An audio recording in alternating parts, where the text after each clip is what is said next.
The Olympus PEN E-PL9 is a user-friendly mirrorless interchangeable lens camera, aimed at first-time buyers and casual photographers.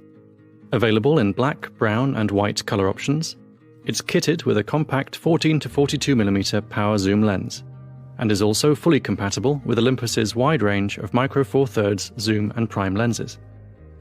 Based around a 16-megapixel 4/3 sensor, the E-PL9 offers a 2x crop factor, which means that the 14 to 42mm kit lens actually performs as a 28 to 82mm zoom would on a full-frame camera.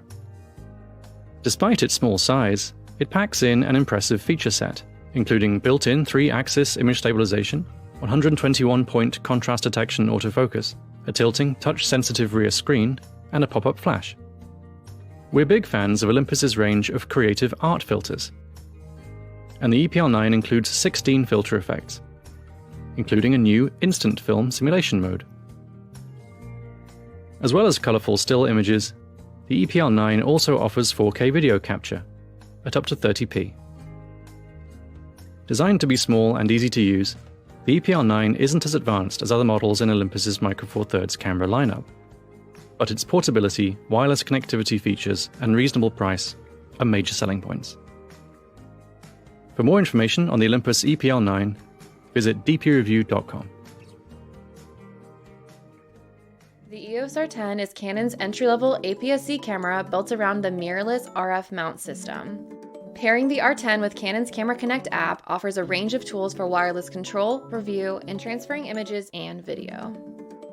There are two methods for connecting your camera to a smartphone using either Bluetooth or Wi-Fi. Bluetooth provides for two functions. First, it keeps a constant connection to the camera so Wi-Fi can connect quickly to transfer images.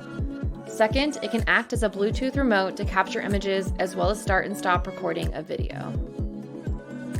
When connected to your smartphone via Wi-Fi, Camera Connect offers more extensive control via live view shooting. Within this interface, you can access a host of camera settings such as exposure, white balance, focus mode, and frame rate. You can also touch to focus by directly pressing the focus area on the smartphone. The app also allows you to toggle between photo and video mode.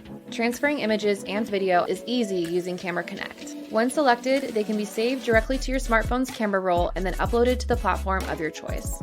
Images and video can also be automatically synchronized to platforms such as Google Photos, Google Drive, YouTube, and Flickr using image.canon.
Panasonic.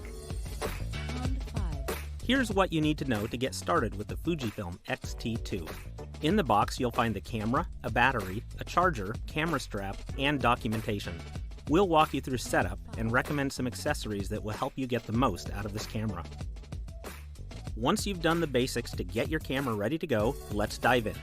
If your camera didn't come with a lens, we recommend the XF 16 to 55mm f2.8 zoom. It's very sharp, and like the X-T2, it's weather sealed. We recommend investing in at least one extra battery, but 2 or 3 is a good idea. For extra speed and to aid handling with longer lenses, you might consider adding the dedicated booster grip to your shopping cart. This contains 2 additional batteries, tripling the camera's total battery life and allows for continuous shooting at up to 11 frames per second. If you want to shoot a lot of fast sequences or 4K video, we suggest investing in a fast, high-capacity UHS-2 SD card to really make the most out of the X-T2's capabilities. Let's set up the image quality parameters. Fujifilm's X-Trans cameras offer a dynamic range expansion mode, which can really help when shooting in tricky lighting. We'd recommend setting this to DR 200%.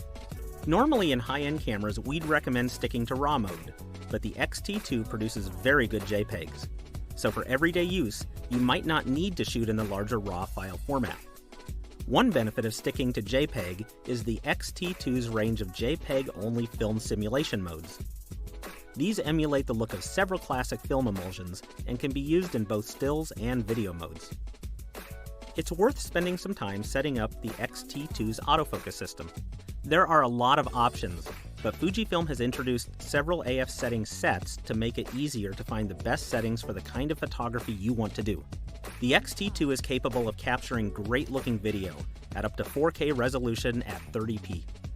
Still images can be captured at up to 8 frames per second, but we'd recommend sticking to 5 frames per second if you need fast sequences. At this speed, live view is maintained between frames, making it easier to follow the action. For more in-depth information about the Fujifilm X-T2, including a deep dive into all its key features, visit us online at dpreview.com. My name is Jason Vong, and today I'm going to show you how to hook up your Sony camera to your computer to be used as a webcam for live streaming. You will need a few items to get started: a camera with an HDMI output port with a tripod, a USB to HDMI capture card device, and a HDMI cable. So let's go ahead and dive into the specifics to ensure that you have all the right gear. Just about every Sony camera, including the Alpha and the RX series, have a micro HDMI output port. But just to be absolutely sure, I highly recommend looking up the camera model and finding out what size is the HDMI. It will be either full, mini, or micro. And believe it or not, there's a huge difference between a mini HDMI and a micro HDMI. I personally use the Alpha 7R Mark IV and the Alpha 7 Mark III, and both use a micro HDMI connection. Next up, ensure that you're buying a USB to HDMI capture card device and not simply a USB to HDMI adapter. The capture card device is what allows the feed of your camera to be sent to your PC or Mac. There are several good options out there, such as the Elgato Camlink 4K and the Aver Media Live Gamer Portable 2 Plus. Personally, I have the Elgato Camlink, which is incredibly compact and small, which helps when I want to live stream even when I'm out of town. Now, just a quick heads up, if you're using a Mac with only Thunderbolt 3 connectivity, you will need to get a Thunderbolt 3 to USB 3 adapter in order for you to connect your capture card device. Lastly, the HDMI cable. The capture card device will likely take a full-size HDMI, but on the other end of that cable has to match the size that your camera takes. In my case, I will need a full HDMI to micro HDMI cable for my A7R Mark IV and my Camlink. Simply connect them all together, and any software that can recognize a camera connection will list your capture card device as an option to be used. This includes Skype, Slack, Zoom, and even Google Hangouts. You are now even ready to stream on Facebook Live and YouTube Live. Now, if you do see your camera menu items being displayed while you're connected to your computer, simply head to the menu, find HDMI settings, info display, and turn it off. This is what's known as a clean HDMI feed. Also, to ensure that you're in focus while you stream, enable face detection autofocus. Your camera should also be in movie mode, and continuous autofocus should be enabled. If face detection is not showing up for whatever reason, simply find file format in the menu and change from 4K to HD. Definitely download open broadcast software, commonly known as OBS. And to use this software to stream to Facebook, YouTube, or even Twitch Live, simply copy the stream key from those platforms to OBS and start broadcast. And that's it. Hopefully this has helped you out, and have fun on your live stream.